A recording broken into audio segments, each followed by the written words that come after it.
नमस्कार, जय महाराष्ट्र. बघूया आजच्या विशेष बातम्या. चिखला काकड गावातील सत्याचा शोध घेऊया. उद्या 23 तारखेला सर्व जाती धर्माचे नागरिक एकत्र येणार. लोणार तालुक्यातील चिखला येथील झालेल्या घटनेचे निषेध म्हणून व निरपराध लोकांना न्याय देण्यासाठी ज्या लोकांना घटनेशी संबंध नाही त्यांना सुद्धा यात गोवण्यात येत आहे. केवळ राजकीय हेतू ठेवून हे प्रकरण केले आहे. छत्रपती शिवाजी महाराजांच्या स्मारकाला विरोध झाला असता तर सर्व समाज बांधव त्याला ठेचण्याचे काम केले असते, पण सत्य तसे नाही. विशिष्ट काही लोकांना टार्गेट करण्याच्या हेतूने हे प्रकरण पेटवले जात आहे. राजकारण करून दोन समाजातील तेढ निर्माण करण्यात येत आहे. या प्रकरणात प्रत्यक्ष कोणी दोषी असेल तर कठोर कारवाई करण्यात यावी, परंतु कोणत्याही राजकीय दबावामुळे निरपराध नागरिकावर कारवाई करू नका. जर कोणावर अन्याय होत असल्यास लोकशाही मार्गाने आंदोलन करण्याचा इशारा सुनील कायंदे यांनी दिला आहे. तसेच 18 पगड जातीचे नागरिक शिवरायाच्या विचाराचे आहेत. कायदा सुव्यवस्था अबाधित ठेवण्यासाठी त्या सदर घटनेत सत्य जागा समोर आणण्यासाठी उद्या चिखला फाटा येथे सर्व जाती धर्माच्या लोकांनी हजारोच्या संख्येने उपस्थित राहावे असे आवाहन विनोद वाहक, डॉक्टर सुनील कायंदे, प्रकाश गीते यांनी केले आहे. तसेच समाजसेविका ममता कायंदे यांनी आपल्या चॅनलला दिलेली ही त्यांची प्रतिक्रिया.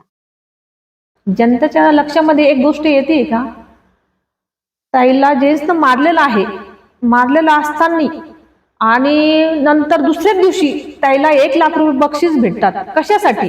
कारण काय याचं बक्षीस देण्यात? म्हणजे जेन्सवर आरोप केलाय त्याच्याबद्दल का मार खाल्ला त्याच्याबद्दल? कशासाठी हे आणि आपण बोलतोय ना, हे वंजारी समाज, मराठी समाज, हे फक्त 1 लाख रुपये, हे सगळं डामा करायचं 1 लाख रुपये भेटलेले आहेत त्यांना. हे सगळं क्लिअर करण्यात येत आहे. कृपया करून मराठी समाजाने वंजारी समाजाला टार्गेट करू नका. ही सत्य घटना आहे का हे कोणी बघितलेलं नाहीये, पण हे फक्त जातभेद करत आहे. आणि कृपया करा, हे जातभेद बंद करा. आपण सर्व एकत्रच आहो, एकत्रच आहे आणि एकत्रच राहणार. पण हे काय, एकाने एक बोललं तर मग आपण जातीकडे, ही जात आपली, ती आपली, एकत्रच जात आहे. सगळे आपण एकच आहोत, आपलं रक्त एकच आहे, सगळ्यांचं वेगळं नाहीये. पण कृपया करून हे इथंच थांबा आणि सत्य घटना काय ते बघा. आणि सत्य घटना ते आहे ते समोर येणारच, पण तोपर्यंत वंजारी समाजाला टार्गेट करू नका, कृपया करून. हे कुठल्याही प्रकारचं राजकारण आणू नका आणि राजकारण करू नका आणि राजकारण घडू पण नका. नाही घडा लागलं तर सगळेच घडणार. पसरवला आणि गावातील सरपंच व अनेक नागरिक, महिला यांच्यावरच्या चुकीच्या पद्धतीने आरोप केले आणि छत्रपती शिवाजी महाराजांच्या स्मारकाला विरोध केला, असा खोटा एक नेरेटिव्ह सेट करण्याचा प्रयत्न काही लोकांनी या ठिकाणी केला. तो हाणून पाडण्यासाठी आणि सत्य परिस्थिती लोकांसमोर आणण्यासाठी आम्ही आज या ठिकाणी पोलीस स्टेशनला निवेदन दिलं. सत्य काय आहे, दूध का दूध, पाणी का पाणी या ठिकाणी करा. सगळ्या कुठल्याही एजन्सीकडून चौकशी करा आणि खरं काय ते जनतेसमोर आणा. राष्ट्रमाता जिजाऊच्या जन्मानं कुणीच झालेल्या या पावनभूमीला बदनाम करण्याचं काम कुणी करू नका, अशा पद्धतीचा इशारा देण्यासाठी आज आम्ही या ठिकाणी एकत्रित आलो.